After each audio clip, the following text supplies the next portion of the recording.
Welcome everybody to the Bunch of Goofs podcast. Here's our host, Agent Fasha Gamer, and his co-hosts, Odacia and Hey I'm Chef. And together they are the Bunch of Goofs. Well, hey there, everybody. I just wanted to remind y'all that Bunch of Goofs is recorded in front of a live audience during a live cast on Twitch.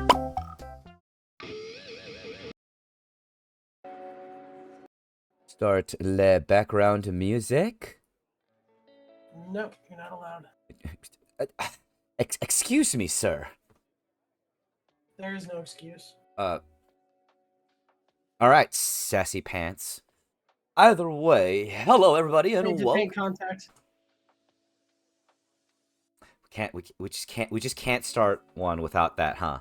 It's Nope. just gotta always be there. I am contemplating making it a shirt. Okay.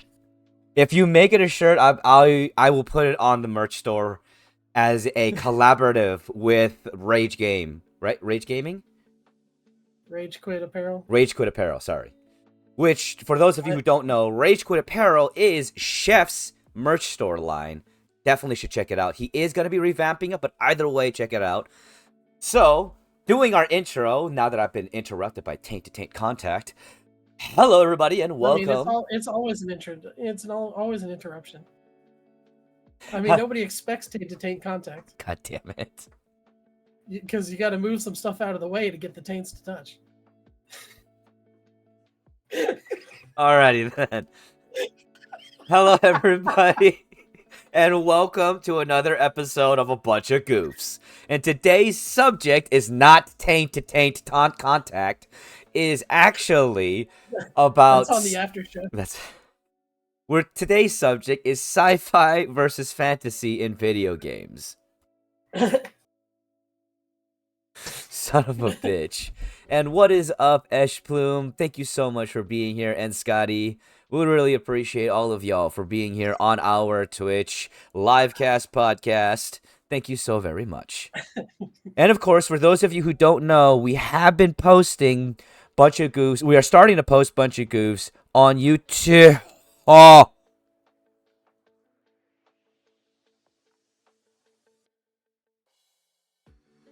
Ash Plume. Dude.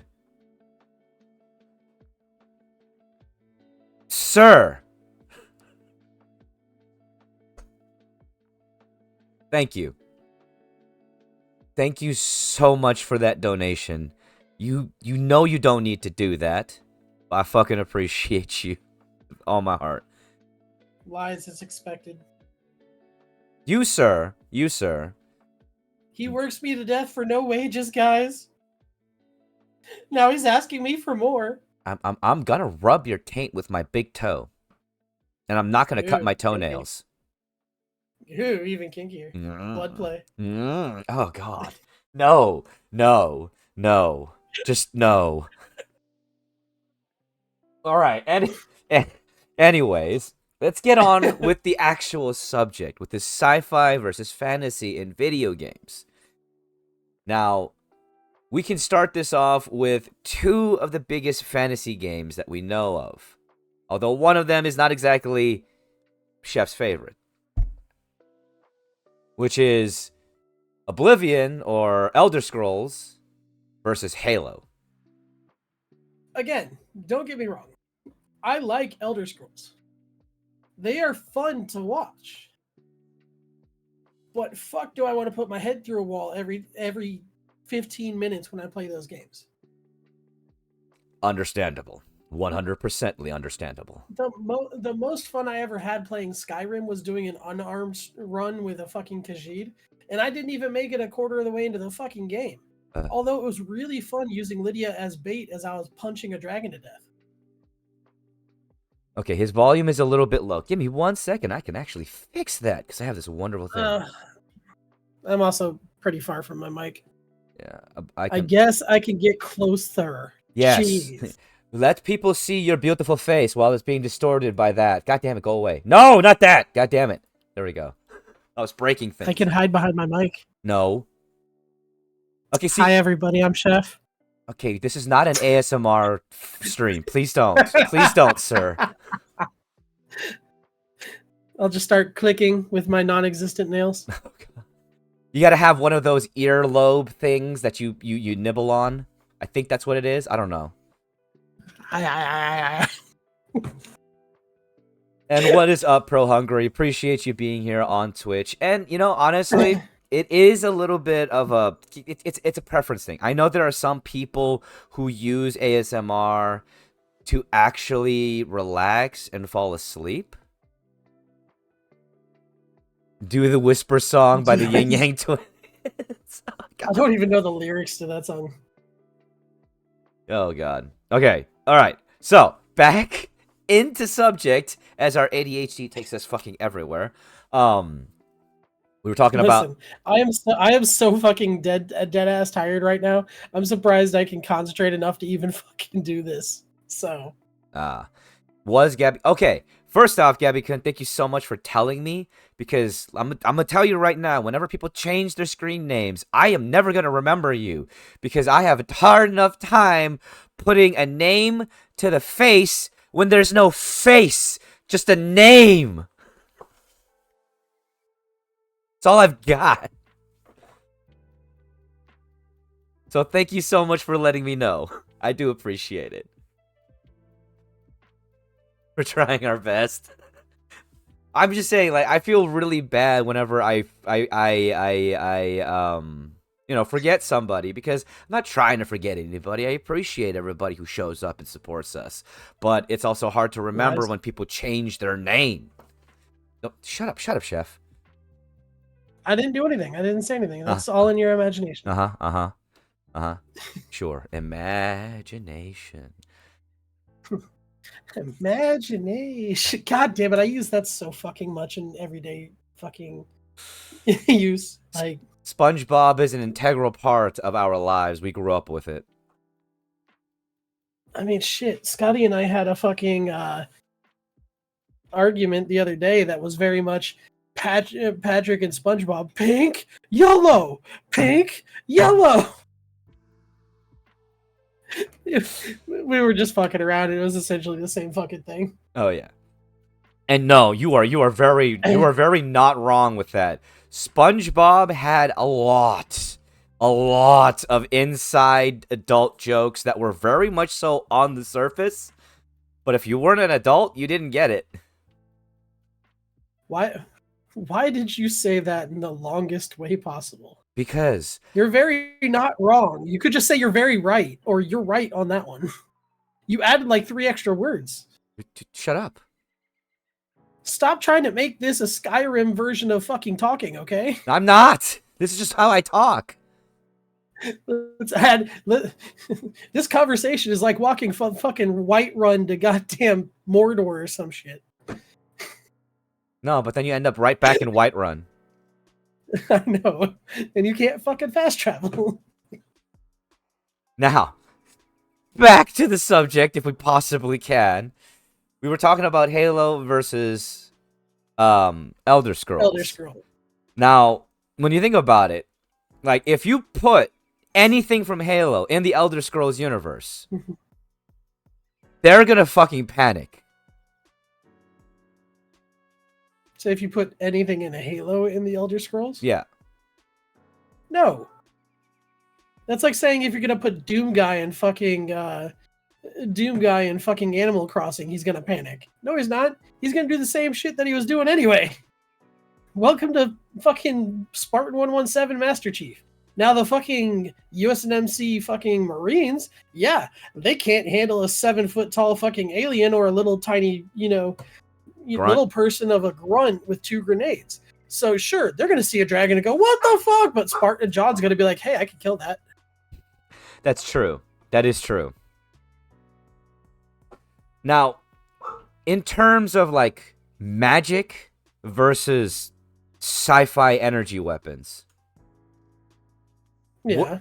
At the very least in video games, which one do you prefer? I mean, you know me, I fucking love fantasy. The D&D especially, and anything like that. I love magic, but at the same time, guns. Guns. I mean, again, so energy weapons not so much, but like Halo, UNSMC weapons and all that fun shit. It's like you're asking like one that could be made up or one that could be one that could be made up or one that could be actually made and used. Yeah. So like it's kind of apples versus oranges. I would love for magic to be a fucking thing because that would solve so many of my problems. But at the same time, I want an actual working USMC USNC assault rifle, which somebody did build one, and it does function correctly, and it does have the right ammo counter in the magazine. But is it the right caliber? Probably not. I mean, I think it shot 5.56, but I wasn't sure. But I don't remember. Let's see. Oh, 1 second. Pro Hungry here says in the chat, I was spending time at my buddy's place. He was playing a MOBA I haven't seen yet before he got mad and started calling his opponents blank. Not going to really say that out loud, cheaters. And hey, we don't cheat. And I laughed so hard and fell down the stairs. God damn it, dude. So, okay, so I guess not in the terms of like practicality, though. I guess in terms of cinematics, sci-fi versus magic in video games. Where do you think you could see more theatrics from? From a sci-fi game or from a fantasy game? I mean, technically, if you're just thinking like theatrics, it'd have to be fantasy, unless it's a fantasy world with no magic. Because I mean, again, the whole definition of theatrics is, you know, make believe, all that fun shit. Sci-fi technically can happen. Probably not the Star Wars way, but you know, probably closer to Star Trek. But technically, it can happen. Oh yeah, obviously. I mean, we don't have worlds colliding. But then again, right? But I mean, I'm talking theatrics though. Yeah. Like when you think theatrics, it's shit that can't actually happen. And I mean, you have Elder Scrolls in Magic or Legends of Zelda in Magic, and you know, in my opinion, Magic's more theatrical because there's damn near 0% chance that it actually can happen. True. Well, I guess it's more in the terms of like visually appealing. Like, say this, like, example in sci-fi, a scene that's like iconic would be, at least one that I find iconic, would be when Starkiller was bringing down the cruiser. Yeah, from space. Like moments like that. Now, here's the fun part about that though. If we're talking Star Wars is kind of a mix of both. I guess that is true because there is magic in Star Wars. It is fantasy. There's fantasy because you have magic, and you know all the non-terrestrial dinosaur or monsters and shit like that. Yeah, that's true. And all the alien races. But again, you also have sci-fi, which, you know, space, aliens, fucking fancy weapons. True. And I don't know, for me personally, and I guess it's also the fact that in Star Wars canon, Force magic is a thing. I really need to find the guard for that fucking fan that's right in between my legs. Oh god, did it get you? Yeah. Did it get your tanks? No, it got my fucking calf. All right, let's see. I wanted to read some of these chat comments. Eshboom says Akatosh alone would solo the Halo. Okay, yeah, but those are gods. Let's see. Sci-fi centers more around the possibilities of what would be. Magic is more a depiction of what the world would never be, but you fantasize about. True. I guess that is true. Quick question. Which is roughly what I was saying. Yeah. And let's see. Pro Hungary asks, on a scale of 1 to 10, how screwed am I if I decide to play a wizard, but my highest stat is strength? The DM I play said extremely screwed. We can roll d20. Yeah. No, you don't want your highest stat to be strength. Well, well, well, well. It depends upon what kind of wizard you're making, because I do have a battle mage where your strength needs to at least be 15, so that way you can wear heavy plate armor and still cast magic. So it kind of depends upon the type of wizard you're trying to be. If you're trying to be a battle mage, it's really not that big of a deal. But You have to yeah, specialize in your feats to make that intelligence right, should don't you? definitely be your hot. Uh, yes and no. It depends. In Baldur's Gate, more so, especially. Mm-hmm. Yes.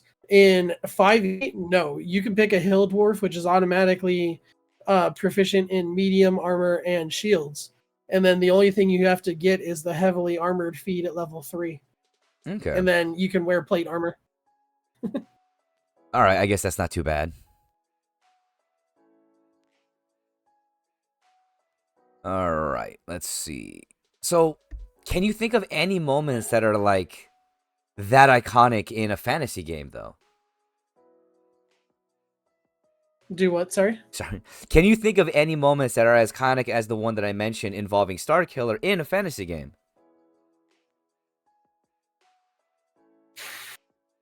So herein lies my problem.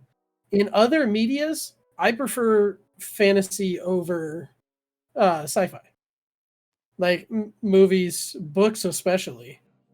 Stuff like that. I haven't really played that many fantasy games. Like I've never played Dragon Age. I've never played like I'm not a huge fan of Final Fantasy, if you want to call that fantasy versus whatever. I mean, technically it Um is, but it like leans into the yeah, side of punk of some kind. exactly. But when it comes to video games, I prefer sci-fi because they have guns. So And you, plus, I mean, most sci-fi games are fast-paced and stuff like that. And as we know, out of all of us here on BOG, I'm the one who's centered around like FPS, fast-paced gun and gameplay, shit like that, with the whole competitive background and everything like that. mhm. Whereas I was never big into RPGs. Like I tried MMOs, I tried this, I tried that, and it's just I always end up coming back to racing and shooting. Okay, okay. Hmm. Because I mean, my iconic sci-fi moment comes from Halo, and there's like multitudes of them. One of them being, Master Chief, what are you doing? I'm giving the Covenant their bomb back. Which we all, I mean, anyone who's a fan of Halo, you love that scene. You gotta love that scene. Oh yeah, I mean, or fucking. I mean, truthfully, my favorite level in Halo is the end of Halo 1, where you're driving the Warthog through the exploding fucking, the ring, basically. Hmm. And I mean, anytime the ring explodes in Halo is iconic as shit. So again, when it comes to video games, I tend to lean more towards the sci-fi aspect of it, because most fantasy games are all RPGs, every single one. Okay, I can definitely see where you're coming from with there, but there is a fantasy game that I think that you do enjoy. At least we've talked about it. That might have some scenes like that, such as God of War. Oh fuck yeah. Because I love God of War. I wish I wish they would allow you to play it on Xbox. I really do. Because I refuse to get a PlayStation because I mean, Sony and reasons. yeah, but that the reason why it's not on Xbox is because of Sony and reasons. I mean, at the same time, you can't really cast that stone, because the reason Halo's not on anything else is because of Microsoft and reasons. reasons. Yeah. Or Gears of War, or stuff like that. And I mean, granted, Gears of War is another sci-fi one that I absolutely love. Ooh, Which yes. I just reinstalled Gears of War 1 on the Xbox, because I'm gonna start playing that again, because I fucking love that series.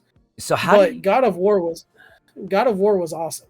Yeah. I fucking loved it. Like granted, I have a soft spot for like Greek gods and all that fun shit, or Norse gods, or Egyptian gods. I love ancient pantheons of shit. Thank you, Stargate SG-1. Yes. I mean, God of War was awesome just because you could actually play somebody who was cursed by the gods and who goes on a rampage and kills all the gods.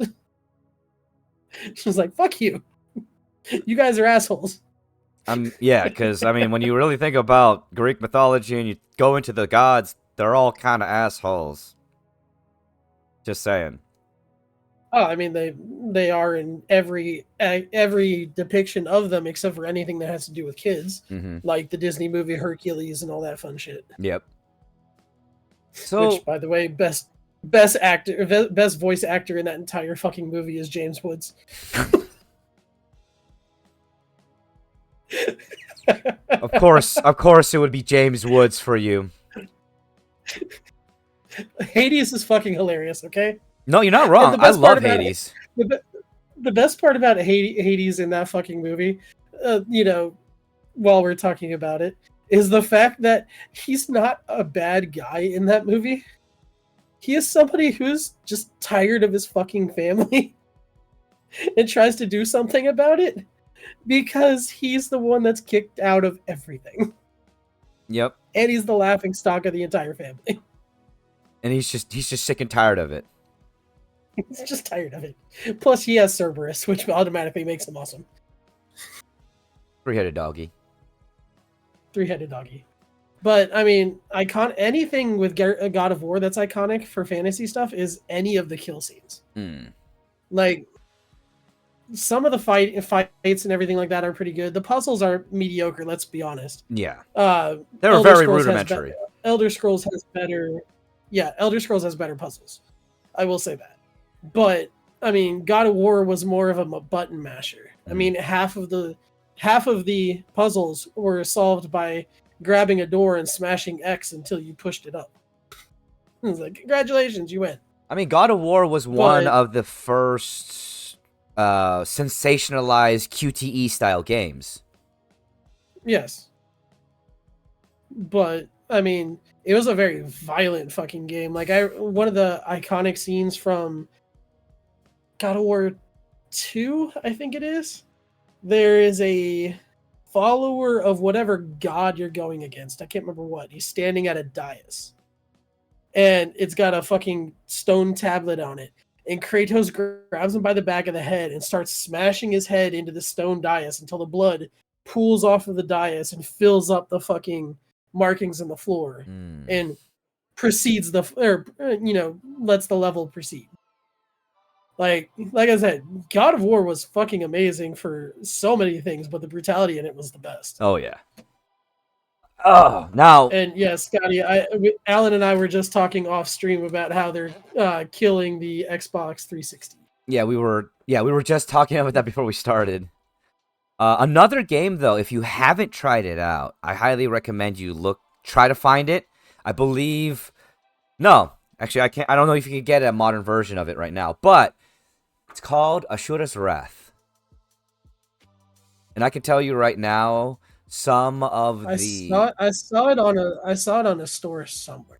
I just don't know where. I will say the scenes, the battle scenes in there, as well as the kill scenes and just the cinematics are fucking amazing. Yeah, I mean, if we're still talking fantasy, there's another old series of games that I fucking love. But that was back in the days before, like, cinematics and all that fun shit. Oh? Do you remember the Gauntlet series? Yes, Gauntlet Legends and Gauntlet, the very first Gauntlet games. Those were the original dungeon crawlers. Yes. Yeah, I mean, I loved those style of fantasy games. But again, they didn't have any like iconic scenes or anything like that because back in the day they didn't have that capability. No, I mean, if I remember right, didn't the Gauntlet games start as arcade games first before going to consoles? That's, if I remember correctly, the first Gauntlet game actually came out for the PlayStation 1 before going out into the arcade version, and that's where they started to actually gain traction. From there, they went back to PS2 with Gauntlet Legends Reborn and the original Xbox. And the original Xbox, yes. and then they made one. They made at least 2 Gauntlet games for the 360. My best friend in high school and I would play the shit out of that game. They also played one more for the last Gauntlet game that I remember them making. That was the most recent one. Was the one for the PS3, but that was it. Yeah, that was the 360 era. Yeah. Ouch! I hit my toe. So, I measure in terms of Xbox, not Sony. Let's see. Another thing in chat that was just asked: does anyone remember the game called Prototype? Ooh, Prototype. Okay, so Prototype was we were talking about that a couple episodes ago. Yeah, because that's a good game. It was. The second game, not so much, but the first game, was trash. Yeah, the second game they completely lost the plot, but the first game was amazing, and I would like for them to do a remake of that, and maybe I don't know, redo the second one, uncanonize the second one they first made, and be like, hey, that one never existed. Fuck it. I would like them to take the first one and give it the Dead Space treatment. Ooh. Dead Space as a remake, going into Sci-Fi, actually, that's that place. Mm-hmm. As a remake, Dead Space kind of why I brought it up. Was so well done, and it is one of those games that did creepy really, really well. So I akin Dead Space to a playable version of the game, or of the movie Event Horizon. And Horizon, Michael Crichton, the one with Sam Neill and all that stuff. They find the Event Horizon after it resurfaces in space. He takes out his own eyeballs. Yeah. Yes. Okay, that movie. Yes. Yeah, and it's haunted by a demon. Mm-hmm. I mean, truthfully, that's essentially Dead Space, except for it's an alien parasite technically, but you know, it's very similar premise. Oh yeah, yeah. It's like they crossed Event Horizon in the Doom movie with the lore that they came up with, the Doom shit that wasn't anything like the fucking games. Didn't make the movie any less awesome though. No, the visually, as I heard it on a podcast today, the Doom movie, visually amazing, and it was the first one to do the PS style shooting. Mm-hmm. You know, the first person part of it, but absolutely love that part.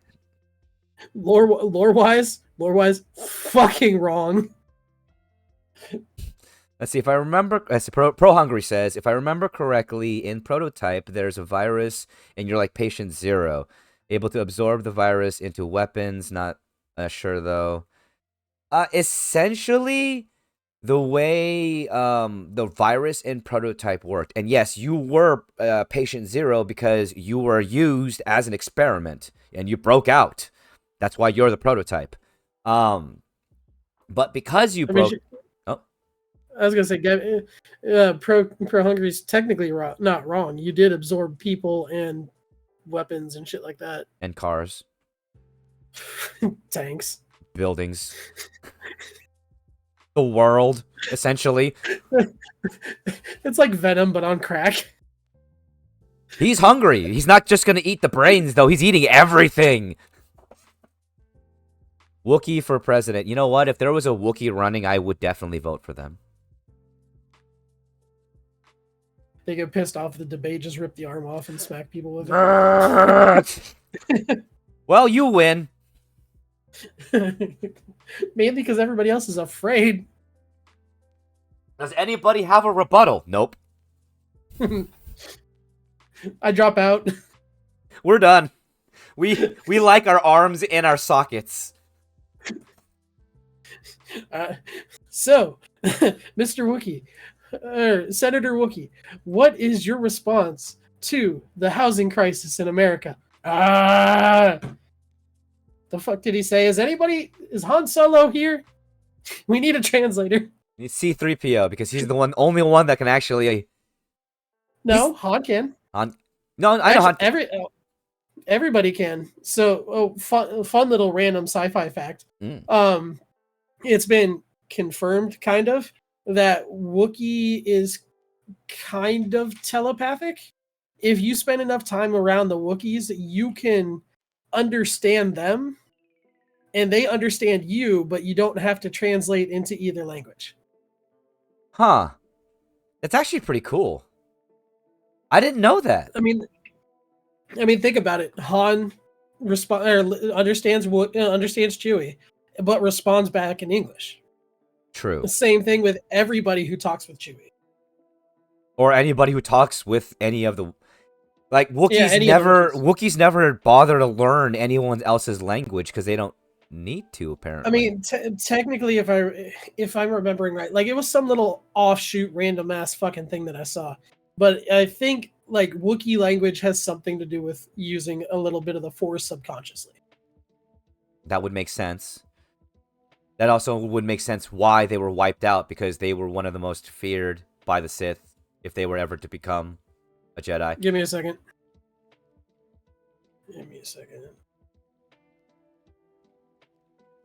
Oh no, we're losing Chef. I think he's gonna go shit himself. I'm just kidding. That's not true. Oh yeah, no, Wookiees were seriously OP. When it came down to non-canon and canon, technically in canon, I think there's only 2 Wookiee Jedi. And the only reason that they were indoctrinated, one of them was due to the inherent nature of the Clone War. The other one, I forgot where he came into being. But there were also 2 others, one of which was a Sith, but they were part of Legends canon, so they're not actually canon to current. Wookiee costumes are such a pain in the ass to fucking pull off, too. Yeah, because you can't just like put on a furry ghillie suit. That's not gonna work. No, so again, hi, I do Star Wars cosplay. The Rebel Alliance will allow Wookiees if they're accurate and follow the CRLs. One of my buddies, Forrest, does it. They have to have platforms in their shoes to make them tall enough to be Wookiees. Mm-hmm. Fucking, not only that, but they are the hottest fucking thing. Like, he has 2 Mandos. He has a Din Djarin, and he has a screen accurate Din Djarin and a screen accurate Boba Fett. And he says his Wookiee is hotter than wearing both of those. Damn. So do the Wookiees that are part of those guilds, do they have to have like faces that move and are able to express? Mm-hmm. God damn. I mean, not like the full on, like, you know, being able to pop an eyebrow and all that shit, but you got to be able to move the mouth. Okay. And they all have soundboards in them too to do the Wookiee thing. That's cool though. That is really cool. Yeah, and they don't make them do the hand extenders, so that way they can use their actual hands and shit, especially if they fall while wearing the platforms. Nice. Good, because I'm going to tell you right now, I do have friends that have done cosplays where they needed to wear, like, you know, the stilts that they attach to their feet. Oh, they're not allowed to use stilts. Oh, it can't be stilts. Okay. No, shit. They have to use platforms, like platform boots and shit like that. And they build even bigger platforms if they need them. Never mind. Okay. But they're not allowed to use the stilts. Not in our groups, because our groups are being actually LFL certified, you know, Lucasfilms, that they have to actually follow safety protocols too. And Cassie, you know what? That probably fit along the lines of you, you know? Ewok. Adorably short and terrifying. Don't fuck with Ewoks. I've been told I need to either do a Ewok or I need to do a fucking Jawa. You would fit both of those. I would fit both of those. Especially being 5'6". The Jawa more so than the Ewok? Actually, no, you would fit both equally. Both I would fit both. I personally see myself as a Jawa more than an Ewok, but, you know, I like to steal shit and it's funny. You walk around, mother. I crave violence. I go to these cons and fuck with all my friends and like the Jedi and the Sith and, you know, the Rebel Legion and shit. And I will just, if it's somebody I know and I know it's their prop, I will steal it and walk away with it. And they won't notice it until later. And they'll be like, where the fuck's my lightsaber? And they just see you running around with it. Cackling like a I freaking mean, maniac. yeah, usually I'm posing with it for, fighting one of the other Mandos or some shit, and they come up, give me my fucking shit back. Let's see. Pro Hungry here asks in chat, is there a monster from a game you played or from a movie you watched as a child that you're still scared of? To me, it's the Dahaka from Prince of Persia, The Warrior Within. Yes, but it has Pennywise. nothing. Pennywise, the dancing clown. He's not a dancing clown.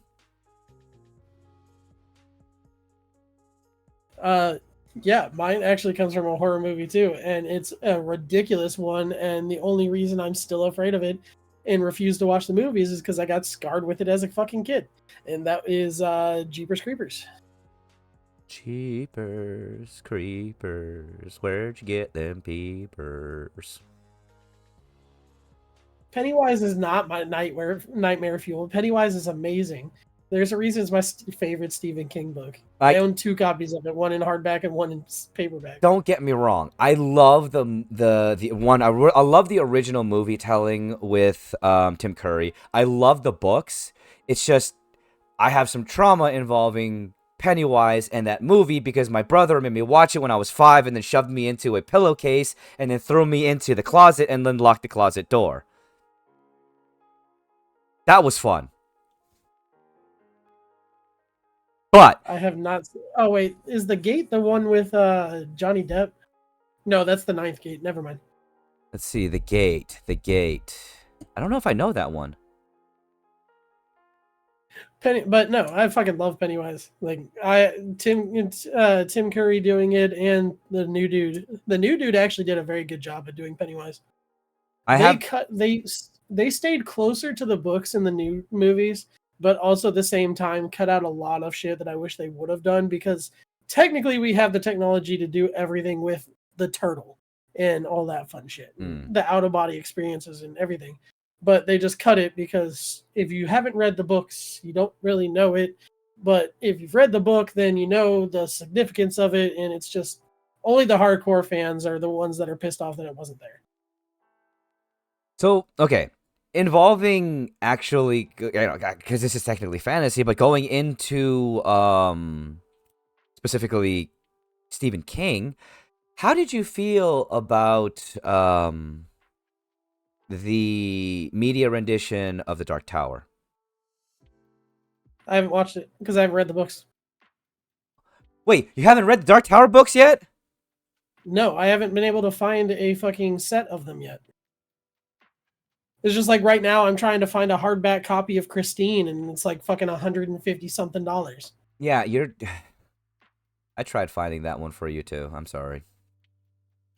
Yeah, I mean, like I was saying the other night when you, Oda, and I were talking about it, there's a used bookstore here in a couple of used bookstores here in Jacksonville, so I might go and look at those. But no, the Dark Tower is on my list of shit to read because I know it ties almost every book together into one universe. Mm-hmm. Especially Pennywise and The Stand and The Shining and all that shit. Yeah, it's just another one of those ones that I just haven't gotten around to it. I can't wait till you start reading them. Let me know once you finally get your hands on them, because I absolutely am enthralled by the Dark Tower series. Yeah, I mean, I've heard they're good. I mean, my buddy Brian, they're his favorite books and shit, but I just haven't gotten around to it. It's just one of those things. I didn't really start like collecting my books and trying to switch everything to hardback until like 4 years ago, because I just got tired of all the paperbacks and all that fun shit, and I've always liked hardbacks more. So it's a slow process, especially when you're trying to find old books. Definitely when it comes with old books, because some people just don't treat books well, and there's sometimes not a lot of copies anymore. Okay, this has nothing to do with our fucking series, but I saw a TikTok, or our subject. I saw a TikTok. I sent it to, I think I sent it to Scotty. I might have sent it to you. I don't remember. It was a while ago. It was a dude explaining about how he reads his books. and his coworker was giving him so much shit for it, and like I literally started twitching and like felt it in my fingertips that I was going to throw my phone. This dude takes hardback books, takes the dust jacket off, folds it open, grabs the front cover, completely flips it and breaks the spine to touch the back, the two covers together. And then when he's done reading, he doesn't close it. He takes a rubber band and puts it around it with the pages still facing out. He's a monster. He's a monster. Dude, I was fucking twitching. Why? Why would you do that to a book? Hi, why? Like literally, say this notebook is his book. He takes it. He's like, okay, yeah, crack. Okay, no. And then he like folds it over like, you know, like this, and then he wraps a rubber band around it this way when he's done reading, instead of using a bookmark. That poor book. That poor fucking book. Shit. Let's see. Paperbacks don't last that long with heavy readers. There is that too, because, you know, human hands and the oils in our skins are some of the most corrosive fucking things ever. And then Pro Hunger here says, it's kind of hard to turn someone off with a lightsaber if you don't take their head, because it generates so much heat. If you cut somebody or stab somebody with it, they won't bleed out. No, but they'll still go into shock. Yeah. They'll still have a hole in them and a chunk of them missing that got burned out of them. That's still going to hurt. A lot. Like, a lot.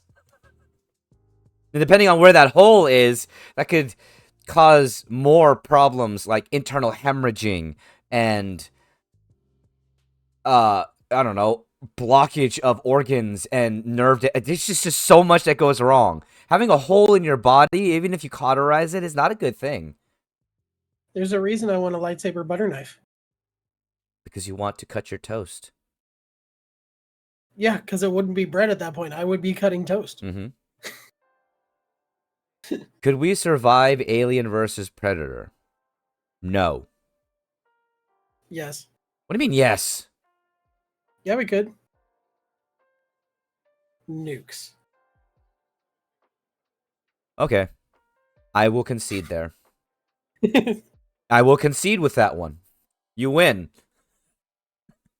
Just like when anybody uses that. They win.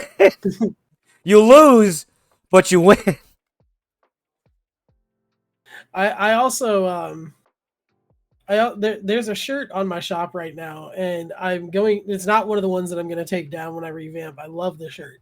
So you know the phrase almost only counts in horseshoes and hand grenades? Mm-hmm. Well, me being me and always being extra, that saying was never good enough for me. So I've been using a saying since I was in middle school, and I decided to put it on a shirt. It says almost only counts in horseshoes, hand grenades, and thermonuclear warfare. Valid. Ooh, so I got a fun one trying to get back to topic. All right. As we've gone like fucking everywhere. Do you consider Fallout to be fantasy or sci-fi? Personally? Mm-hmm. Fallout falls in the scope of punk, which kind of, for me, like I use that concept, that word for like, you know, like steampunk, fantasy punk. Punk is essentially a fusion of sci-fi with a bit of fantasy into it, because there's definitely fantasy elements in Fallout, but I see more sci-fi than fantasy. Yeah, I mean, to me, Fallout is sci-fi all the way, even though it's fairly fucking logical that it could happen. It is as close to Call of Duty as you can get, Mm-hmm. while still having some sci-fi to it. Because I mean, there's no guarantee that radiation sickness is gonna turn people into ghouls or mutate fucking flies into fucking giant ones or fucking super mutants or et cetera, et cetera. Or two-headed That is a little, cows. yeah, exactly, or fucking rad stags. I mean, you know, there is no guarantee that that's going to happen. So that's where a little bit of the sci-fi aspect comes into it. But I mean, truthfully, it's set in the future sci-fi. It's, granted, the technology is something that could technically be done today. The retro cars, the housing, the TVs, I mean, Even the et cetera, et cetera. exosuits. Yeah, I mean, we are working on fucking exosuits. I mean, shit. Fucking Japan made a Gundam that flips people off. It was kind of funny. It was great. So I mean, it's sci-fi, as close to sci-fi as you can get to fucking actual real life. So Fallout is 100% sci-fi to me. Okay. No. I can see where you're coming from. I guess for me, the fantasy aspects are more in the societal, and how the society interacts with one another. For me. Not really. I mean, if that's the same thing, fucking The Walking Dead would be fantasy for you. I guess you're right. I guess you are right. I mean, truthfully, like Fallout is just another case study in human nature in a post-apocalyptic whatever. I mean, yeah, it's definitely a case study because that's what the vaults were. That's what the vaults were. But no, I mean, I can see where you're coming from, but at the same time, I mean, that's steeped in scientific fact. True, that's true. And we have seen radiation actually cause mutations in a multitude of ways. I mean, look at the animals in Chernobyl.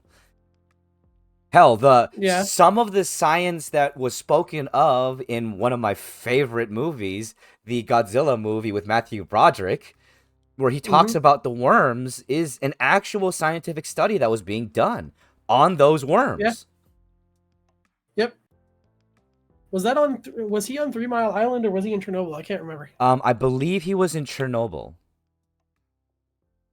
Yeah, that sounds about right. Yeah. Because when he was talking about his study, he was talking about Chernobyl. So that's kind of where I surmised that's where he was. And they were Russians when they came in to come extract him. It's just 3 Mile Island's a lot closer. It is.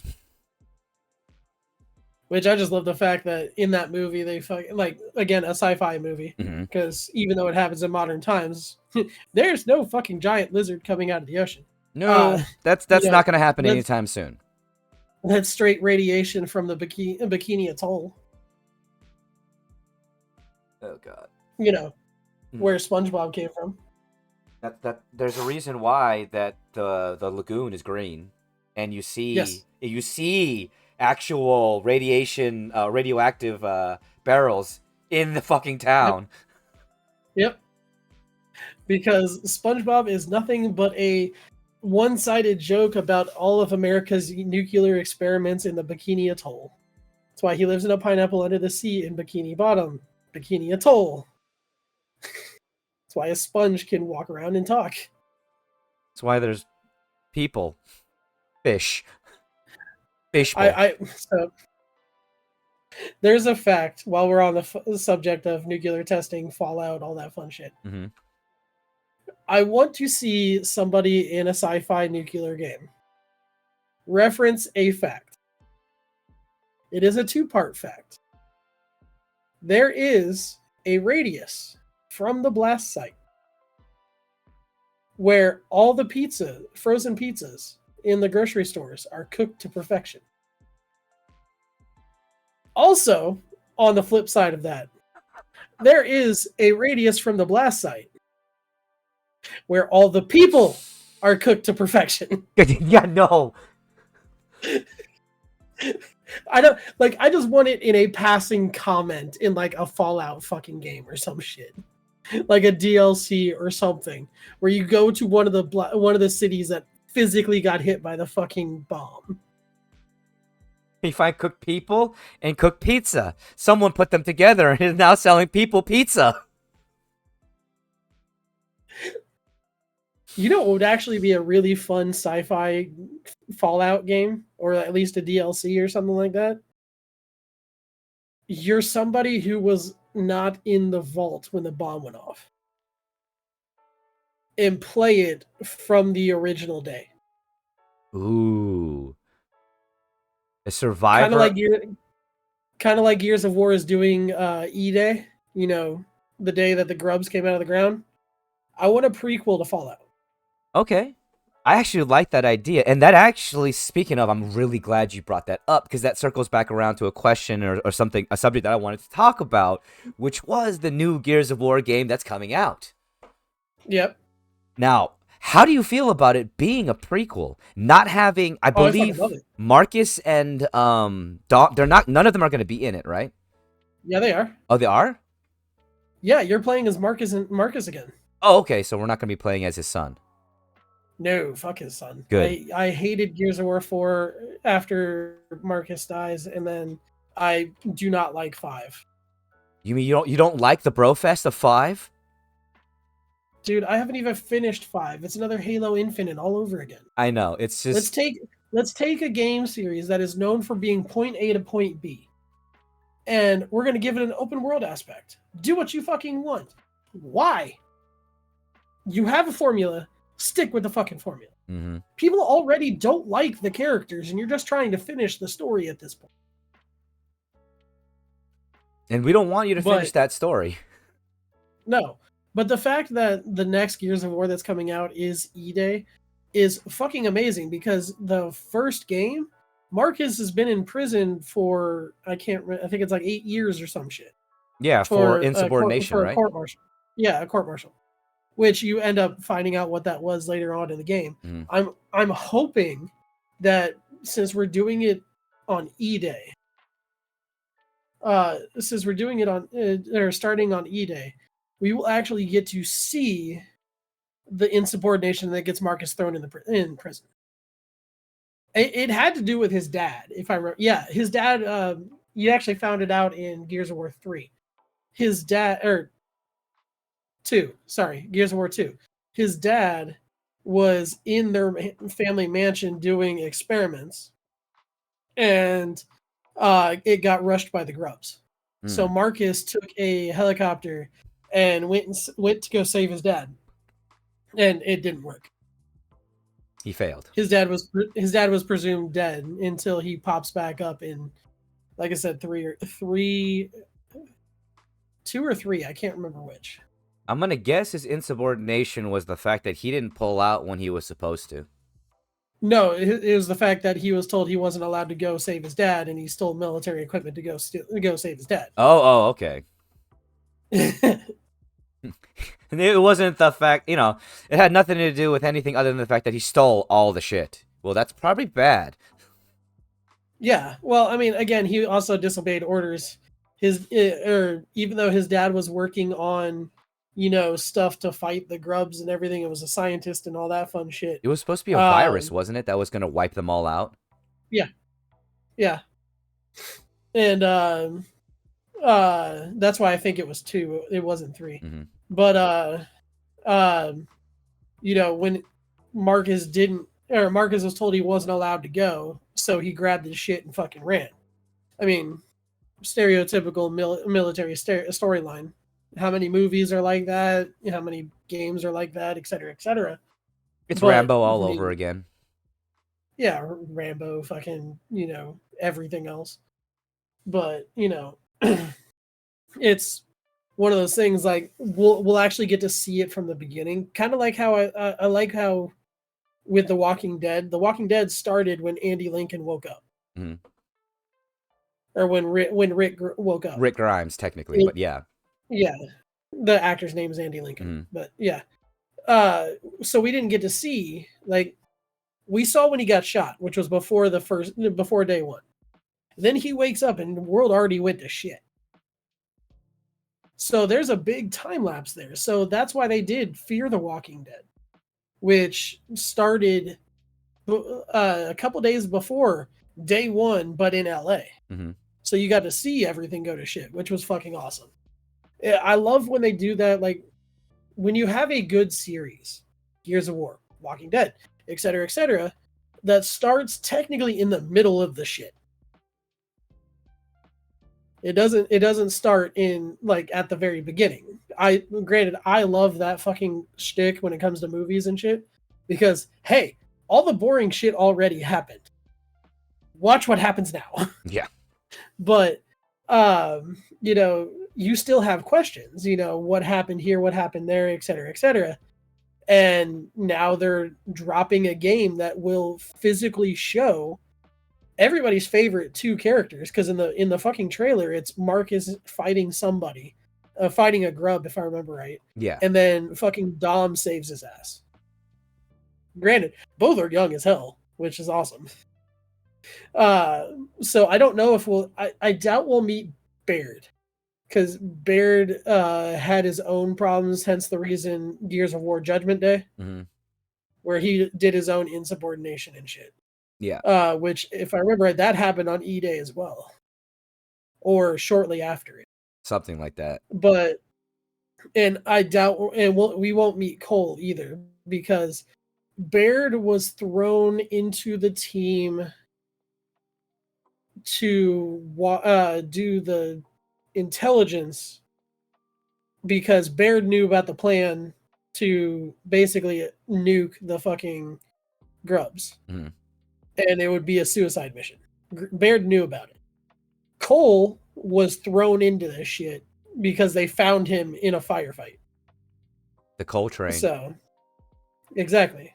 So I very seriously doubt we will meet either of them in the new one. No, if anything, we might get a mention of Cole, because if I remember correctly, before everything went to shit, he was an actual famous athlete. Yeah, essentially that Gears of War's version of football. But there might be mention of him, and there might be off over the shoulder comments about Baird. You might get a radio transmission or something. Yeah, something. I doubt we will meet either of those two characters, which is fine. I mean, as much as I like Cole, Baird I find a little bit annoying, but the voice actor played that character amazingly. Oh yeah. But the other thing, like we were talking about Friday after D&Deuce, people are already asking, well, where's the Chain Lancer? It's Gears of War. Where's the Chain Lancer? Yeah, in the later Gears of War, you get access to the original Lancer, and then the Lancer with the bayonet on it, and then they invented the fucking Chain Lancer. So I will be excited to see if we get to see the induction of the Chain Lancer with it, or truthfully, it depends upon how far into this sci-fi world they're gonna go. It would be amazing if we got a scene where you see Marcus grab one of the original Lancers, and they're at internal base, and someone hands him an attachment, and it's the fucking Buzz attachment to it. Well, the Buzz attachment didn't. The Buzz attachment's actually built into the casing. Oh, okay. So, well, it's not like it. It's not like a normal gun now where you can just attach shit to it. I would like to see him in a lab, or like a product testing type of thing, and the grubs pop out, and he grabs it and fucking just annihilates one. He's like, I like this. Gears of War style.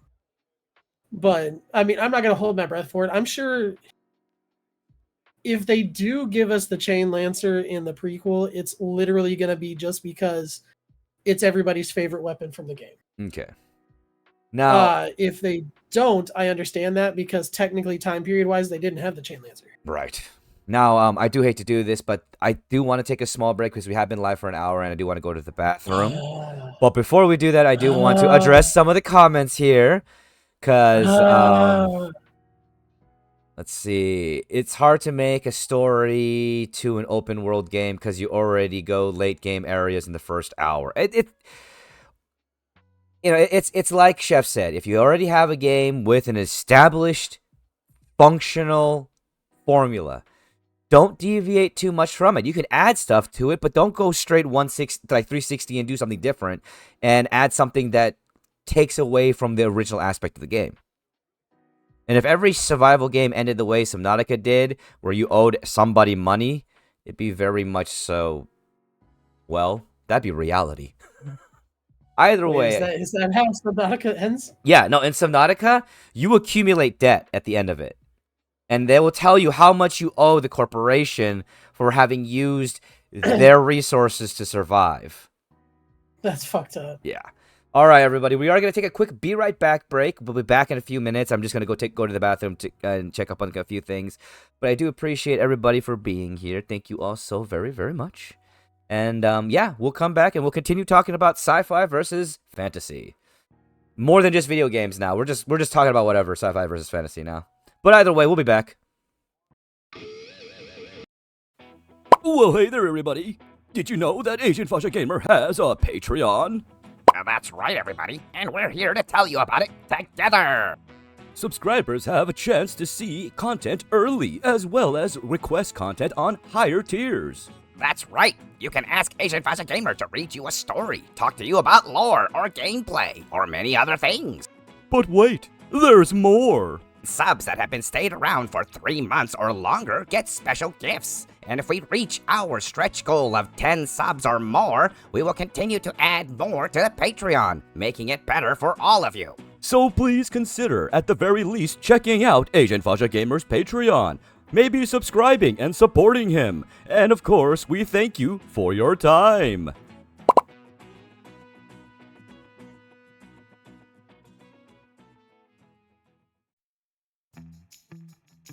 Hey everyone, I'm Caleb, or as you know me as Hey I'm Chef. I am a somewhat content creator. I've kind of taken a break on making the actual content and just doing stuff here with Alan or Asian Fascia Gamer. We have Monday, bunch of goofs, the livecast podcast that him, Oda, and myself do, and every other Friday we have the D&D podcast that we are putting together. So if you want to see this face on anything right now, it's with Alan stuff, or you can follow me on all my socials at hey_I'm_chef. Until then, I will see you guys later. Have fun with the content. Peace. Greetings, everybody. My name is Odassi. My better half and I have a floss tube channel, which is a podcast about needlepoint crafting, over on YouTube called The Slovak Farm. I also stream live on Twitch Saturdays and Sundays, and during the afternoon playing various games that fit my fancy. Hey, everybody. Mr. Announcer and Random Skull are here to tell you about something amazing. That's right. We have a merch store known as the AFG Brand Store, where you can purchase many different things. Do you want a tin cup? Do you want a water bottle? Do you need a shirt? Do you need other things? Things that make you so that you support Asian Fascia Gamer? Well, check out the AFG Brand Store. But wait, there's more. That's right. We are going to be continuing to add to the merch store. On the monthly, we'll be adding in new designs, as well as, of course, introducing discounts for all of you. So check out the AFGBrandStore.com.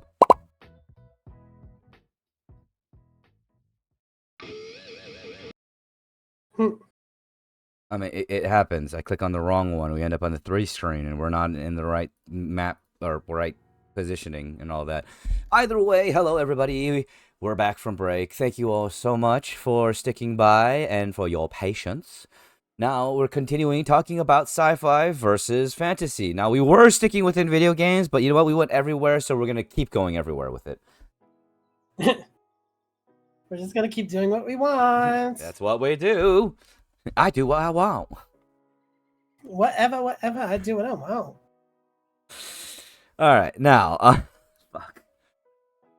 So, all right. Respect my authority. God damn it. In regards to sci-fi versus fantasy, now that we're stemming away from just video games, thinking about more iconic things, maybe something that's more current. If you say Dune, I'm gonna slap you. I'm not gonna say Dune. I was gonna say the Halo from Paramount. I wanted to only mention that because it got finally canceled. I am so happy it got canceled. Like, and the best part is like the article that I read is like they canceled it after only 2 seasons. Yeah, if the main character would keep his fucking helmet on.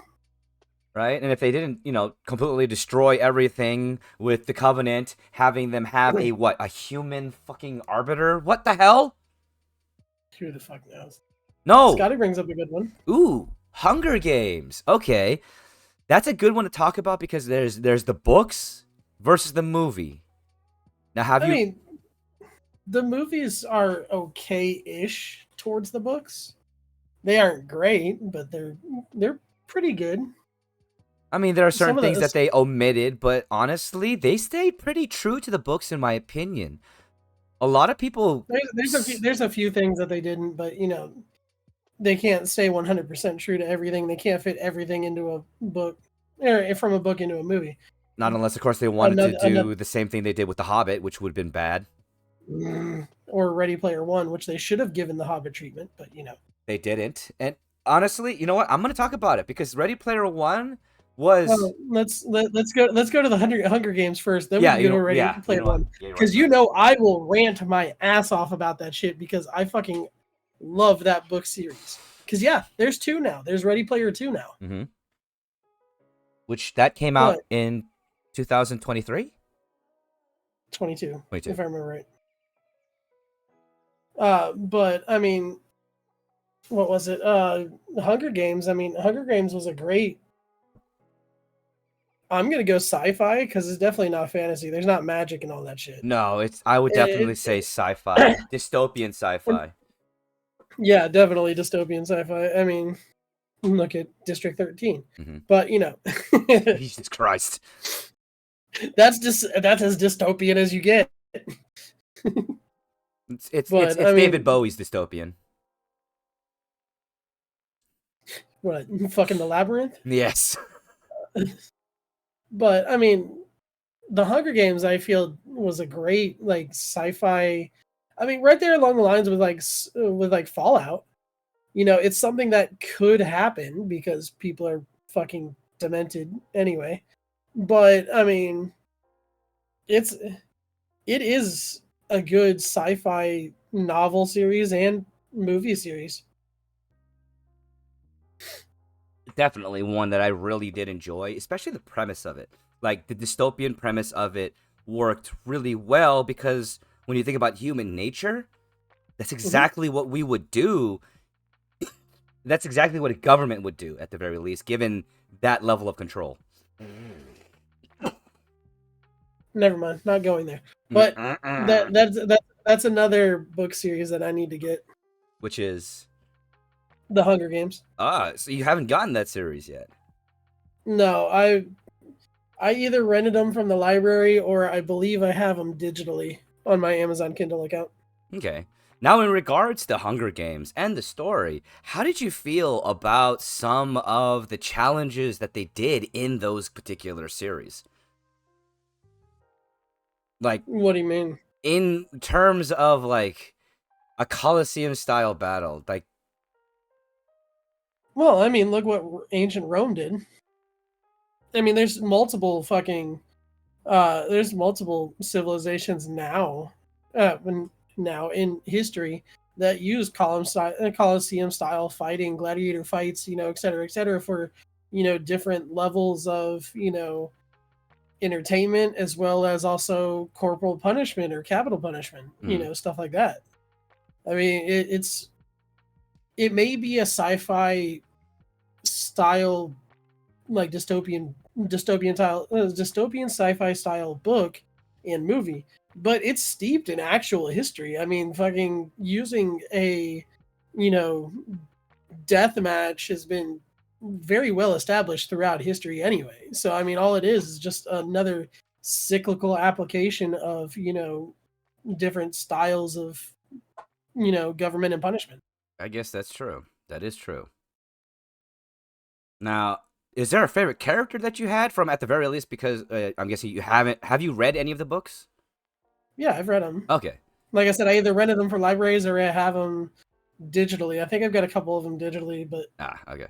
So I guess within those series, which one was who was your favorite character, if you had one? I mean, I didn't really have a favorite character from that series because I mean, I didn't really identify with the series. It was just a very well written series. Okay. But I mean, Katniss is my favorite. I mean, not only because Jennifer Lawrence played her in the movies, but I mean, even her personality, I will say, in the book matches mine fairly well. Yeah, in the movie they kind of had to mute it in a way, but I Yeah. think that was because of the movie and how they had to do it. Hmm. I mean, plus another thing that they had to change for the sake of the movie was um Homeboy's fucking role. Mm. The The the guy who was running the games, and then the actor died in between filmings. yeah, so they didn't really have a choice with that. No, but I mean, they did stay true to the book in a lot of those, and I mean, some of the challenges that they came up with, especially. I've read all the books. I don't really remember the books very well. Mhm.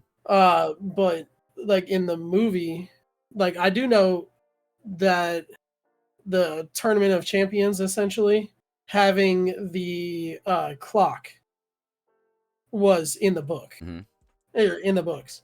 And I mean that truthfully is a fairly interesting, way of handling the terrain and creating a, roaming death clock, for lack of a better term. That is, I mean, I did really enjoy how they did that scene. It was really cool. Which It was. scene? I mean, there's a lot of scenes from the roaming death clock in that Well, I'm in sorry, that movie. how they made the roaming death clock work. Like even just Yeah, when they go into the control room and you get to see the inner workings of how it's mapped yeah. out, it's how I sort of imagined it from the book.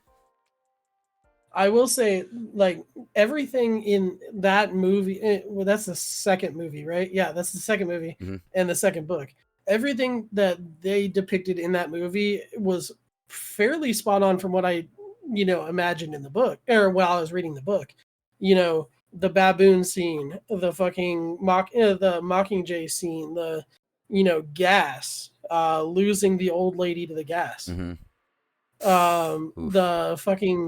the hornets that sting you with poison, you know all that shit was actually the only thing I think they pulled off better in the movie in those scenes than the book was having the boils literally dissolve in the water. Ah, the way that they Because in the depicted that in the books was a little bit convoluted. And I think that's because of how the well language is, the though. well in the books they didn't dissolve, it just neutralized the poison.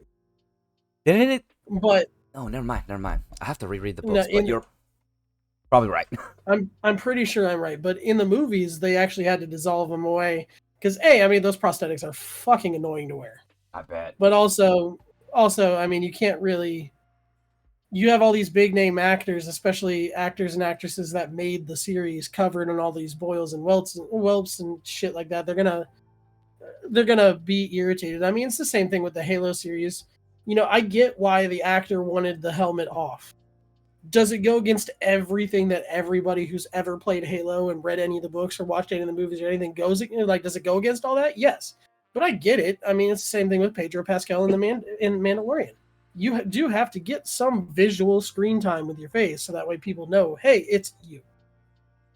And I do get that, but with the Halo series, it was done They should have never wrong. fucking done it. No, They never should have done that. no.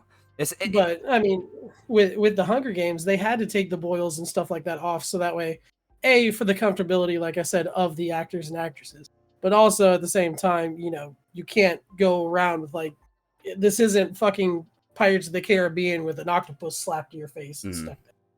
You're not a fish person. Official. But the Mockingjay scene in that was actually pretty good, where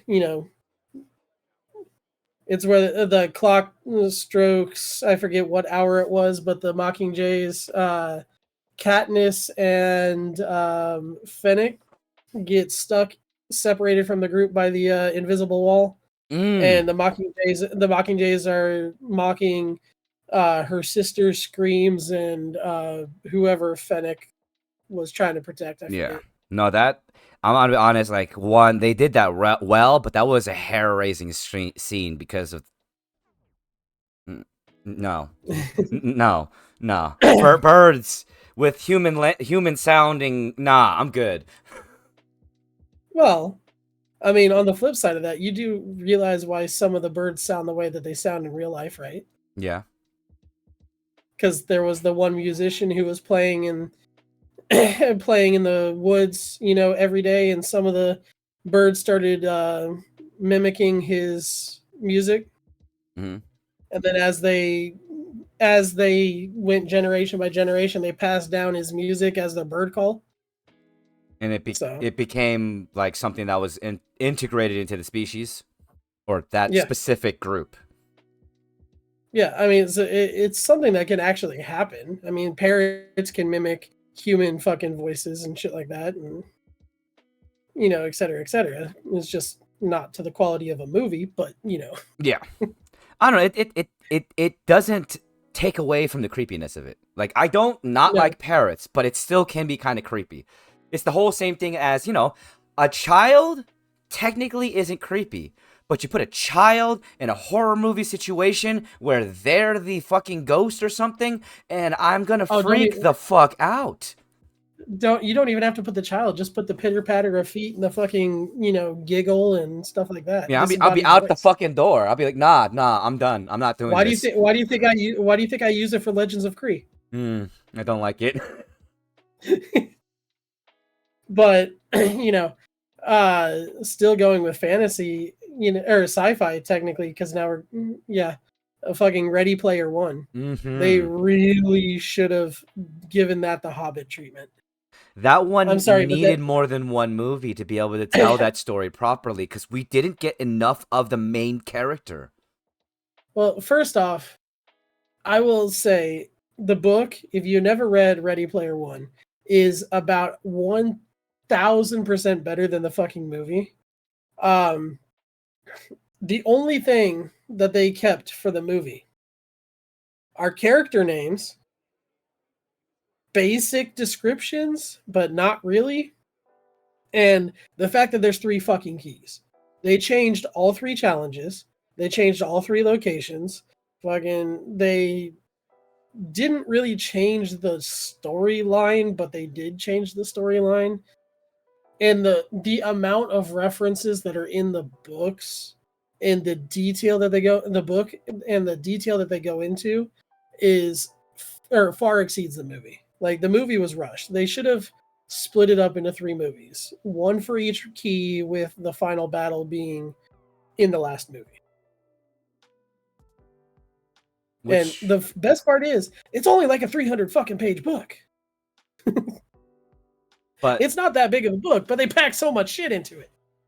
And they could have. They really could have, with the amount of budgeting that they got for that movie and the backing that movie had in the community.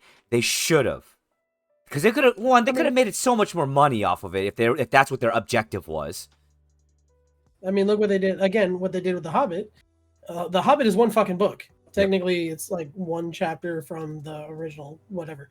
But they split it up into 3 fucking movies, and they added characters in that didn't need to be there. That made no sense to the story whatsoever. Fucking Liv Tyler's character. She didn't belong, didn't exist, just had to have one. Why? Because there's always got to be a love interest. We won't watch the movie unless people are in love with each other. Yeah, because that's what happens in war. I'm killing everybody, but I'm going to go fall in love with you. I'm killing you, but I'm falling in love with you while I'm covered in blood. Yeah! Blood orgy! Okay, some people might be into that. We're not here to kink shame, right? I mean, Lord of the Rings is one of those iconic fantasy fucking things, though. Oh, like, definitely. It is quoted. I quote it all the fucking time, truthfully. Like, I love the Lord of the Rings movies. You shall not pass. You shall not pass. Okay, going off subject, though, have you heard of the little bit of discourse that's going on within the Lord of the Rings community involving the Balrog? You mean about the fact that that Gandalf kicked everybody out and Solo killed him so he could get all the experience? No, not that. I mean, yeah, that was he was kind of being a greedy fuck in that instance, but he wanted the level for himself. he got greed before need there. Oh no! Other than that, no. So there's this argument that's going on right now. It's a small one, but it's an argument that's going around whether or not the Balrog had wings. He did have wings. He did have wings. Because if you read the direct description, other than the shadow-like wings, they directly say, as he spread his wings. Yeah. They may not have been functional wings, but he had wings. Mm-hmm. And it was just like, why is this even an Kind of a argument? return location. Oh, God. Dick move. Blame Dear John. Okay, you know what? Dear John was not the only reason why that became a thing. Love and war.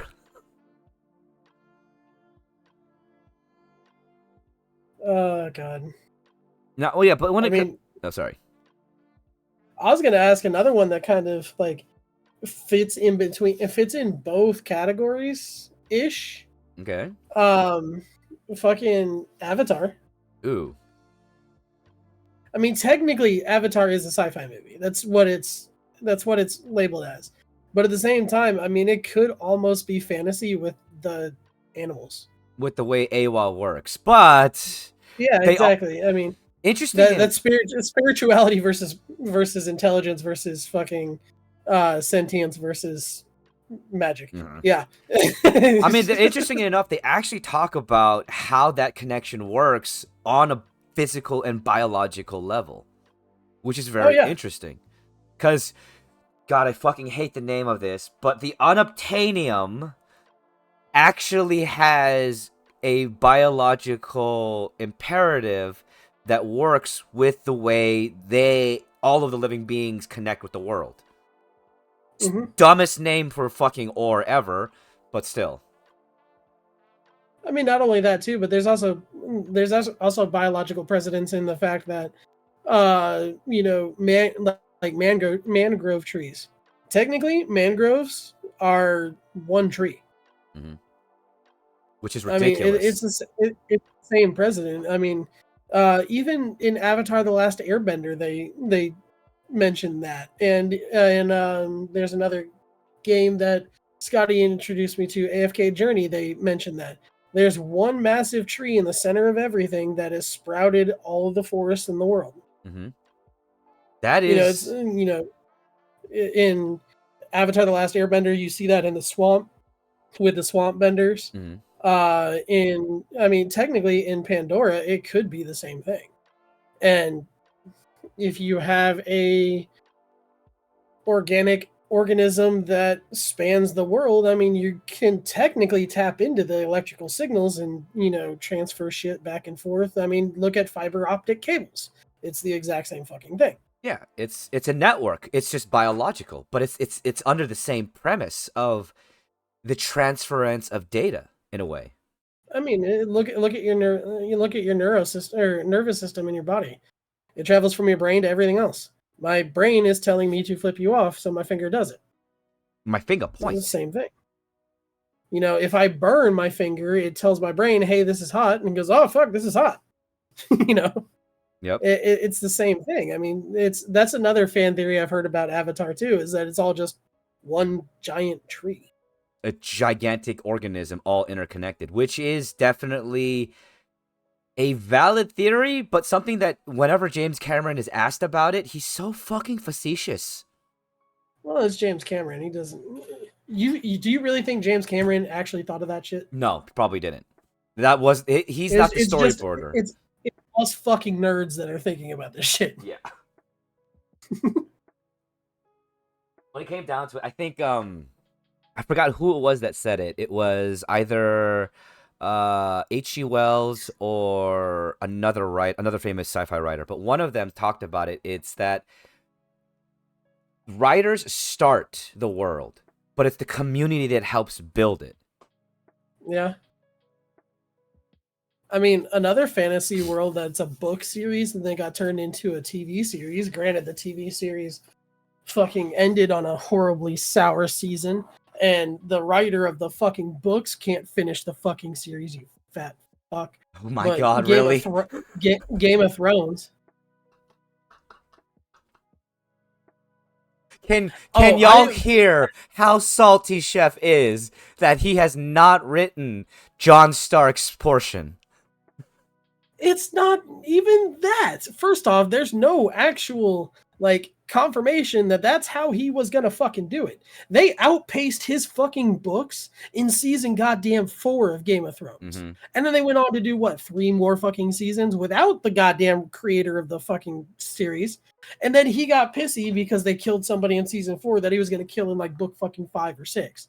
Now, granted, book 5 has been out, and he's been writing book 6 for fucking like 11 goddamn years, but he's too busy doing shit for Elden Ring and too busy doing shit for all these goddamn offshoots. And he's got another fucking show that's getting ready to come out on HBO or Showmax or whatever the fuck it is. You fat old fuck, you are going to die before this series fucking ends. Finish your fucking book on your dot matrix bullshit fucking system that you use, because it's going to turn into a Robert Jordan thing where your fucking kid, if you even fucking have one, is going to have to finish your series because you're going to have a fucking heart attack on the toilet eating a cheeseburger. So, you feel very strongly about this. I have been waiting for this book for over the entire time I have lived in fucking Florida. Relatively a decade. This year marked 10 years on January 2nd of 2024. He has been writing this goddamn book longer than I have been in this fucking state. Oh yes, Scotty. He has a way with words, doesn't he? This is why I want him to finish his books. I want him to keep working on his book. Listen. Oh no, I am very good. I'm very good at coming up with fucking insults. Okay? Blame Halo 3, okay? All right. We know who to blame, what game to blame. Now, involving another going into from that fantasy into sci-fi, one that a lot of people for a while talked about, but all of a sudden it kind of went into obscurity. But do you remember if you say Dune, I'm gonna slap you. Not Dune, you stupid. God damn it. I'm not bringing up Dune. But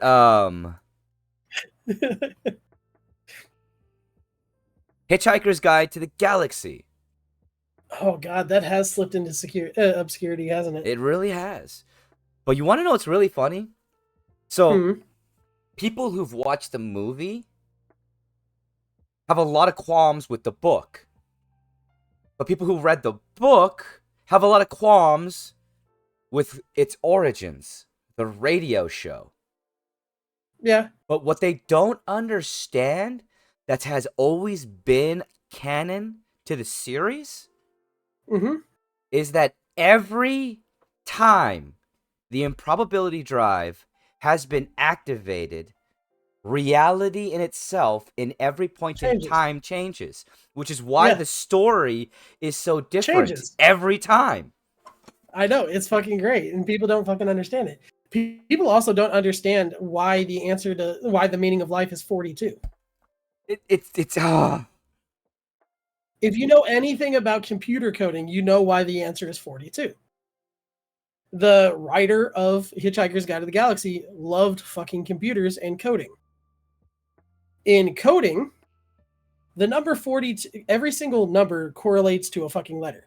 The number 42 correlates to an asterisk.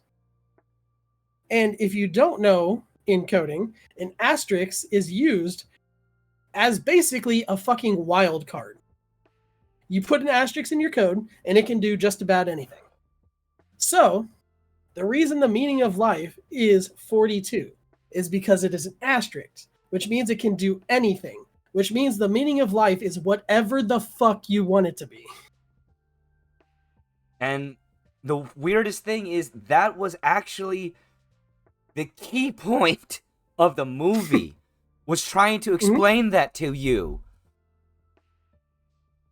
Nobody got it. That's why whenever anybody asks me what the number, or like what the answer to something is, or if it's a quantitative amount or whatever, I say 42. Because it can be anything. It can be anything. It's whatever the fuck you want it to And be. that enough people got mad at me for saying 42 because they didn't fucking understand it, because I'm a giant goddamn nerd. So now it's just yes. Now it's just yes. Yeah. I mean, shit, I use it on you all the time. I use it on Scotty. I use it on Oda. I use it on, everyday life, work. My dad, fucking my mom. Oh, my mom fucking loves it when I do it. But it's Yeah, like, your mom probably so thinks you're being a sarcastic ass. do you want this or this? Yes. How many of these does the recipe call for? 42. God damn it. I'm an asshole, but at least I'm a funny one, okay? It's just like they say in a Hot Tub Time Machine. He's an asshole, but he's our asshole. I mean, I'm an asshole and I'm funny, so people keep me around, but I'm not really like an asshole that is like detrimental to people's mental health most days. Most days. I'm glad you put that disclaimer there. It helps. Sir, you have not seen me go off in a fucking COD lobby, okay? Granted, I don't use proxy chat or like lobby chat anymore. If I'm fucking playing, I'm in a party or I have myself. Right. Because I grew up in the era of fucking Modern Warfare, Call of Duty 4, fucking Halo 3, all that shit. They can't take that. No. They can't take that. They can try to dish it, and then when their parents hear you, that's when you get reported in combat. That's the thing. And I will say, the art of shit talking is long dead because you can't take it, but you dish it out, and then you're gonna be a bitch about it. That's how everybody is nowadays. So my current Xbox account has, I think, 18 disciplinary actions against it. Oh, I believe it actually, And because you still play Call of Duty and shit like that. All of those happened in high school. Granted, most of them are a funny fucking reason. But prior to the funny fucking reason, there was a lot of shit talking involved. Of course. And a lot of messages sent back and forth. But the funny reason is because I got a random hair at my ass one day because it was my second account. And I decided to see how I could push my luck on the Xbox gamertag naming system. Oh, what did you name yourself? Which time? Oh God! Because it became a mini game for my friends to see if anybody knew joined the party that they didn't recognize the name. It was, is it me or is it somebody else? Because my gamer tags would last roughly about 3 days before you got that notice to change. I mean, my favorite one. Well, they wouldn't let you sign in until you changed it. My favorite one was Jerk My Rooster, but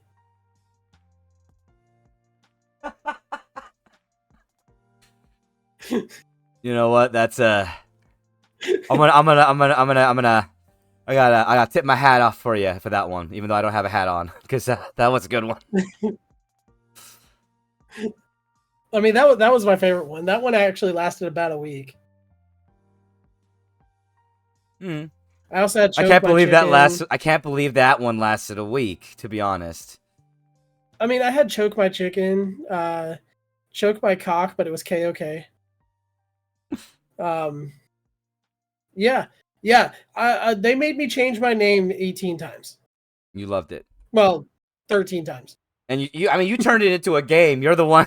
You're the one who game. You instigated it. I did.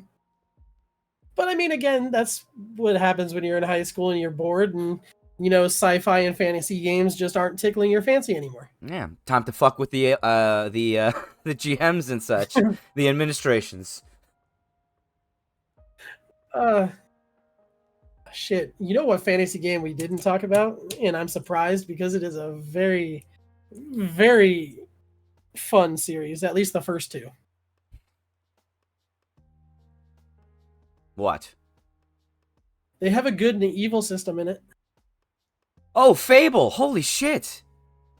Yeah. Dude, I fucking The Fable series is actually one of the few fantasy series that I actually like in video games, like to play. Oh yeah, Like I'll watch Bethesda games be played. I just don't like playing them myself. yeah, because they're But tedious. extremely. And I mean, granted, there is a bit of tediousness to just about every single fantasy game there is. One But moment, I must hydrate.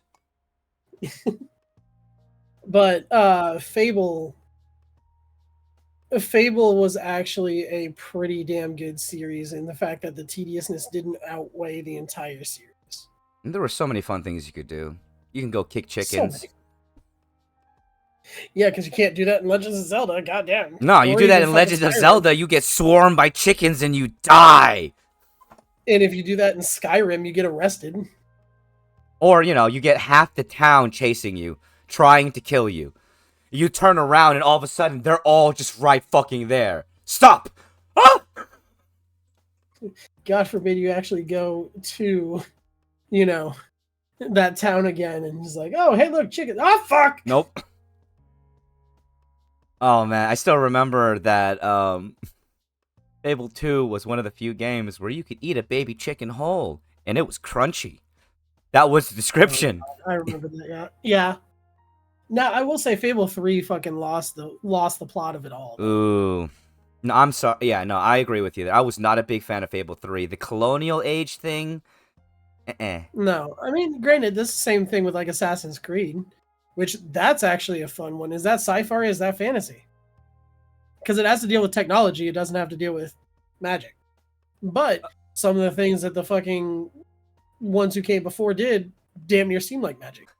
I want to say the first two gear more towards fantasy, and it within the third one where they started really kind of leaning into the story about the apple and all that fucking shit. Now, are you talking about the third one as in the second Ezio game, or are you talking about third one Assassin's Creed 3 with Connor?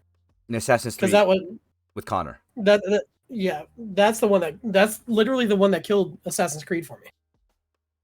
I've played Black Flag. Black Flag was fun, but I mean, after Assassin's Creed 3, I lost interest in it. Like, it was that bad of a game. I was just like, nah, I'm good. It's because they veered so far away from what the original premise of the game was, and it was like, dude, I do not want to see this dude go Inception into another fucking thing. I don't care. Yeah. Not to mention that, wasn't 3 the one where they killed Desmond in the end? Mm-hmm. Yeah, I mean, like, how are you gonna kill the main fucking character and then the rest of them, all of them afterward is like, oh, you're using the Atomisk in a library of fucking shit. No, the whole point of it is to fucking use your DNA, not to use a stockpile of other people's shit. Right? Like, come on. But yeah, no, I did see the thing I liked about Black Flag though was the ship system of Black Flag. Yeah, that's the whole reason why I want to get Skull and Bones. I just don't Want to pay I Ubisoft? don't like. Yeah, that's the problem. Like Ubisoft Singapore did Skull and Bones, and they're the same ones that did Black Flag. The ship system is damn near the same. Mm-hmm. Shanties, the fighting, the fucking maneuverability. They ripped the system from Black Flag and put it in Skull and Bones and turned it into an entire fucking game. The only problem is fucking they waited 7 years to drop the game because Ubisoft got greedy and they went, yeah, we're supposed to drop it, but we're going to keep pushing it back and pushing it back and pushing it back. And then we're going to push it back because we want to put a beta so that way you guys can actually play it and we can make more money off it. All the while, hey, buy GTA 5 again. I mean, that's not Ubisoft, that's Rockstar. Oh, that's Rockstar, sorry.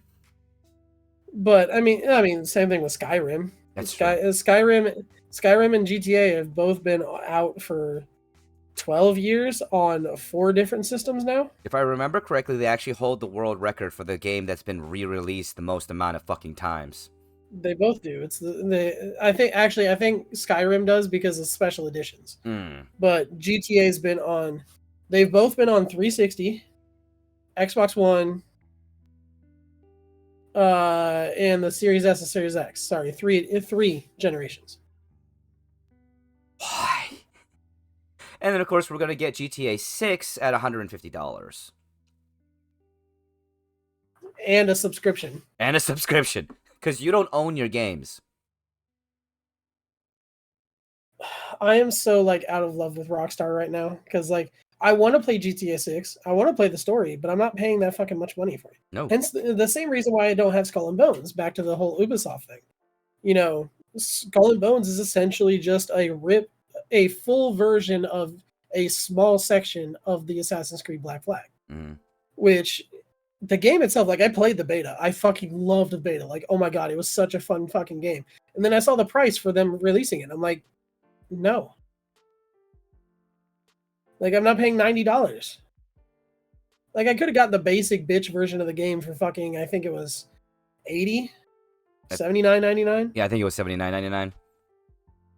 But, I mean, like, and that's the other fun thing too. I mean, that is a more historical version of Pirates versus like a fantasy version of Pirates, like the Pirates of the Caribbean. Mm-hmm. And, so, you know, speaking of Ubisoft, I believe that they're also the ones that are the problem with this involving the new Star Wars game that's coming out. And their subscription-based bullshit with that. That makes me just want to punch somebody in the face because that's the game that I've been wanting. Outlaws? Yeah. But I'm not gonna pay you extra to be able to get access to all the fucking content. What the fuck? I have not heard anything about that. Yeah, I think they haven't been publicizing it well because they don't want any more backlash, or they just are really bad at publicizing. I think it's actually on the latter. They're just really bad. It will be $69.99 for the standard edition. The gold edition comes with the Kessel Runner bonus pack if you pre-order it. Mm-hmm. Includes 2 upcoming story packs. Oh, that's what it is. That was the bullshit that. Yeah, so if you don't buy the special editions, you don't get access to some of the story missions, like that are technically side missions. Essentially, it's you don't get access to the Jabba the Hutt missions, which is a load of bullshit because that is a major part of the fucking game. Right, and it's like, come on, you're gonna hide that behind a fucking paywall after we had to buy the game. Yep, and the thing is like it goes from $70 for the standard to $110 for the gold to the ultimate digital only for $130. $110 from $70. Why am I paying $40 extra for what's probably $10 worth of game? Because it's Ubisoft? Yeah. I don't know. I'll just get the standard fucking edition. And I doubt I'll even get that because I think it's coming to Game Pass. There's a good chance that it is coming to Game Pass. I believe, yeah. I have to double check. That's probably going to be one of the first day Game Pass releases things. Which Game Pass is also on their own shit because they increased the prices. I mean, not a shit ton. But I believe they're also going to be increasing the prices again and walling off the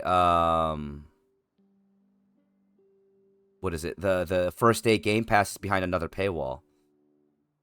All you have to do is go from the like $10 a month to the $15 a month. That's it. It's just between that. It's something like that. It's not that big of a jump.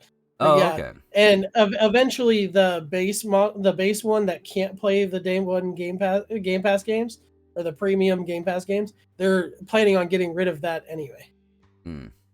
So it's just going to be just the gold, essentially, kind of like what they did with Xbox Gold and Silver back in the day. Essentially, I mean, and can you really blame them? Look at the amount of fucking games that you were getting for free. Yeah, no, I guess I'm not that mad on that. Let's see. Jane Clear, what's your personal opinion? Do you prefer Fallout or Skyrim?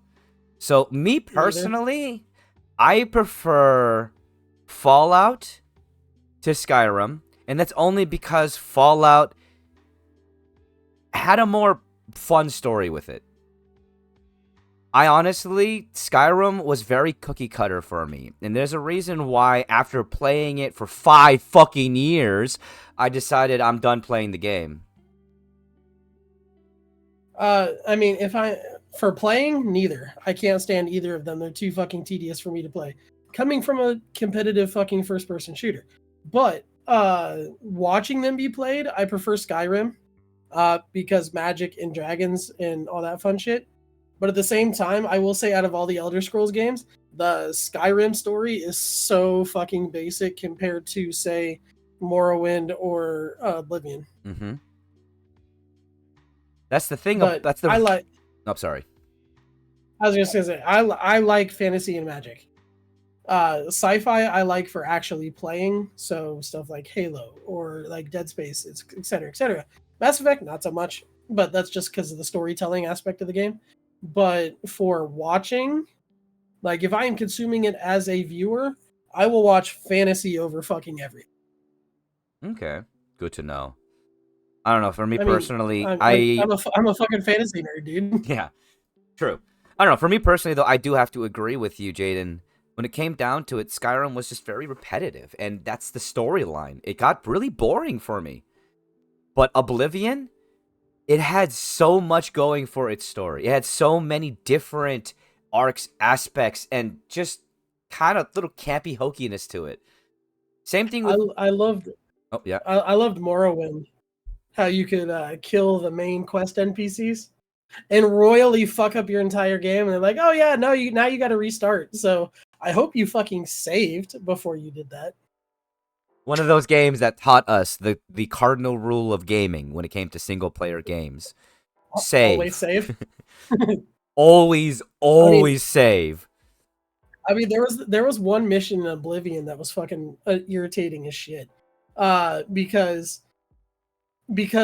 like it was Elder Scrolls, so everything was essentially just fucking randomly generated and shit, and you had to go to like some like party ball something, I can't remember because it's been fucking forever, and you had to meet up with some chick, and once you met up with her, you could continue the mission. It was a side mission, it wasn't one of the main ones, but like I could never get her to show up, like ever.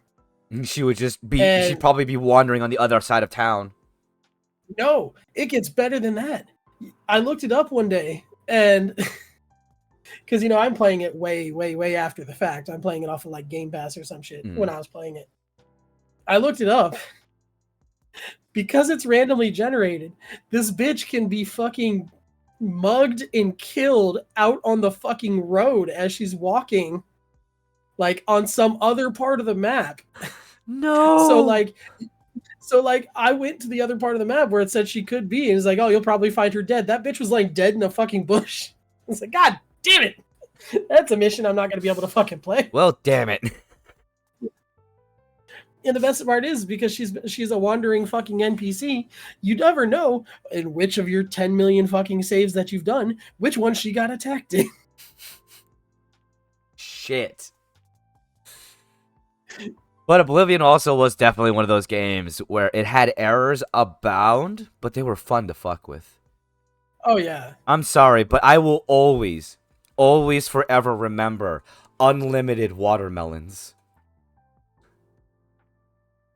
Watermelons from the sky. I forget how to fucking do that, but I've seen it a couple of times. Like I've seen videos of it. I've never seen it in person. It's I had to do it. Like I went step by step watching a tutorial to do it, and it happened, and I was so happy until my character got killed by watermelons as he fell off the roof. Oh God. And That's fucking hilarious. I did play Starfield, and in all honesty, I got bored. I got so bored that I didn't even finish. I'm sorry. Yeah, I mean, I made it like 20 minutes into the game. I'm like, okay, this is Fallout in space. I'm good. Well, the thing is, like, even if it was Fallout in space, the thing that really sucked about it is that none of the characters had any personality or life to them. And it just made it so drab and bleh. It was like talking to Skyrim NPCs. Boring. But Very. I do see that we are hitting that time again. I do apologize, everybody, but this is where we've got to be ending today's Bunch of Goof Livecast podcast. Thank you all so much for joining me and Chef. Sadly, Oda is not able to join us this week, but he will be with us next week. Y'all here on Twitch, stay right where you are because we're going to send a raid off to somebody. Y'all here on TikTok, we'll see you later. Now, of course... No, you can't make me. Oh, hush. Now, of course, for those of you that are, part of this and do enjoy this and want to relive Bunch of Goofs, please do remember that we are also posting it on YouTube weekly every Thursday now for everyone to enjoy, starting with episode 1, which has already been posted. Episode 2 will be up this week. And we are going to be rating... Hey, they're live. Sweet. We are going to be rating Hey Smalls. So please do show them the same amount of love that y'all have shown me. Everybody, that's the end of today's episode of Bunch of Goofs. I hope you enjoyed, and of course, let's say thank you to our cast. Agent Fasha Gamer, Audacia, and Hey, I'm Chef. Thank you so much. I hope you enjoyed, and we'll see you next time.